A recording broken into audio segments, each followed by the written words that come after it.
Et si la vérité que les États-Unis refusaient de révéler venait finalement de la Russie? Depuis Moscou, le gouvernement de Vladimir Poutine annonce la déclassification complète de ses archives sur l'assassinat de John Fitzgerald Kennedy. Des dossiers d'État gardés sous scellés depuis 1963 qui seraient désormais remis en main propre à la représentante américaine Anna Paulina Luna. Les Russes parlent d'un rapport de 350 pages rassemblé par le KGB à l'époque, des preuves, des témoignages, des conclusions sur qui a réellement assassiné JFK.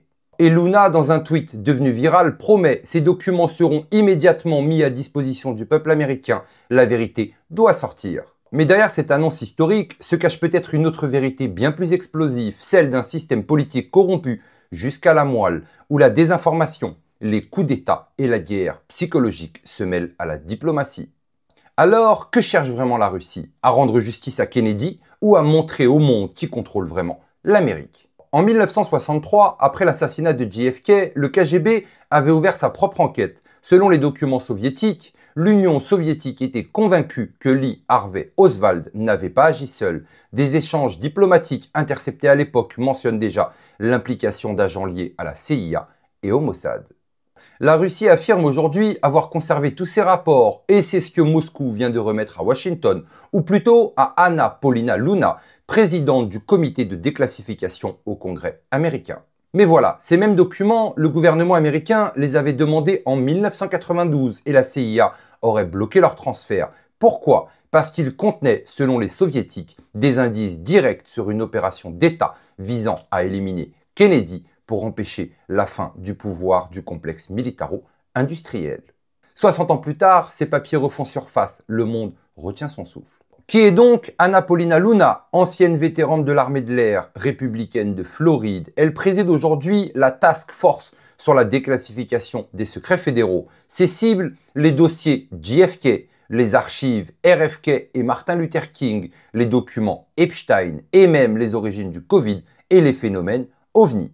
Le message est simple, le peuple américain mérite de savoir, mais depuis son annonce de la réception des dossiers russes, Luna dit être la cible d'une vague d'attaques en ligne. Des milliers de comptes l'ont accusé de propager de la désinformation ou de collaborer avec la Russie. Elle parle de comptes bots et trolls coordonnés, destinés à étouffer ses révélations.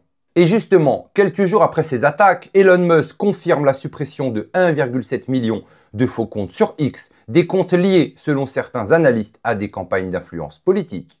Coïncidence ou riposte numérique contre ceux qui dérangent la matrice? L'ambassadeur russe à Washington, Anatoly Antonov, a personnellement remis le rapport au bureau de Luna. Elle a confirmé, une équipe d'experts traduira et publiera l'intégralité du document sur JFK Fact en accès libre. Le site JFK Fact, dirigé par le journaliste d'investigation Jefferson Morley, affirme qu'aucune censure ne sera opérée et que les archives seront publiées telles quelles. Mais attention, ces documents n'abordent pas seulement le 22 novembre 1963. Ils contiennent aussi des informations croisées sur la guerre froide, le rôle de la CIA dans des opérations secrètes et même le transfert de technologies nucléaires vers Israël contre la volonté de Kennedy. Le nom d'un homme revient, James Angleton, responsable du contre-espionnage à la CIA. Selon les passages déclassifiés, il aurait admis avoir couvert des échanges illégaux de plutonium avec l'aide d'intermédiaires civils. Et si c'était cela, le véritable mobile? Kennedy voulait reprendre le contrôle du renseignement américain. Le renseignement américain l'a éliminé.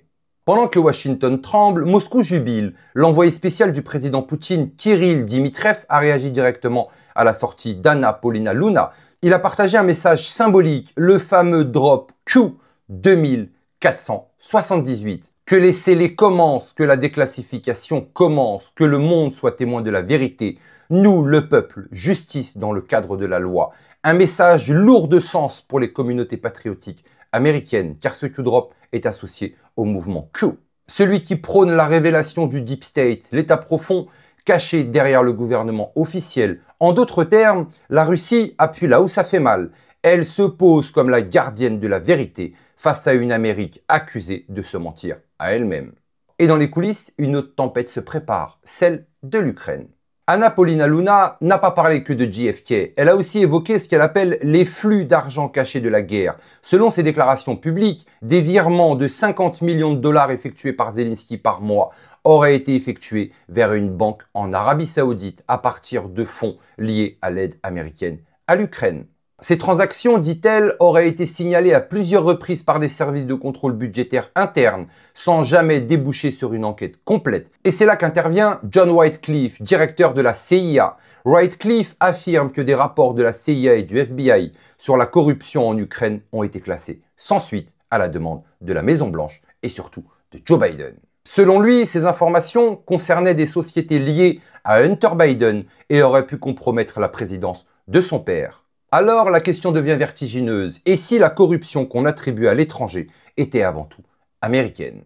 Depuis ces annonces, Luna fait l'objet d'une surveillance médiatique extrême. Ses prises de parole sont systématiquement fact-checkées, ses vidéos restreintes, ses publications noyées. Mais rien ne semble l'arrêter. Elle continue à affirmer que ces déclassifications marqueront la fin du mensonge institutionnalisé. Et à ses côtés, Kirill Dmitriev poursuit le même ton mystique.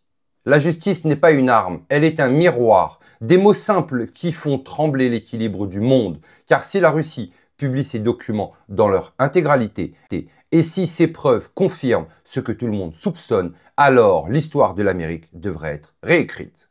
Peut-être que la vérité ne viendra pas d'un journaliste, ni d'un président, ni même d'un tribunal. Peut-être qu'elle viendra d'ailleurs, d'un pays qu'on a trop souvent désigné comme l'ennemi. Mais dans un monde où la désinformation est devenue monnaie d'État, celui qui déclassifie gagne la guerre des esprits. Alors, que se passera-t-il lorsque ces 350 pages seront enfin publiées? Qui tombera? Et surtout, qui osera encore prétendre que ce n'était qu'un mythe? Les secrets meurent dans l'ombre, mais la vérité finit toujours par voir le jour. Alors surtout n'oubliez pas, on n'est clairement pas au bout de nos surprises.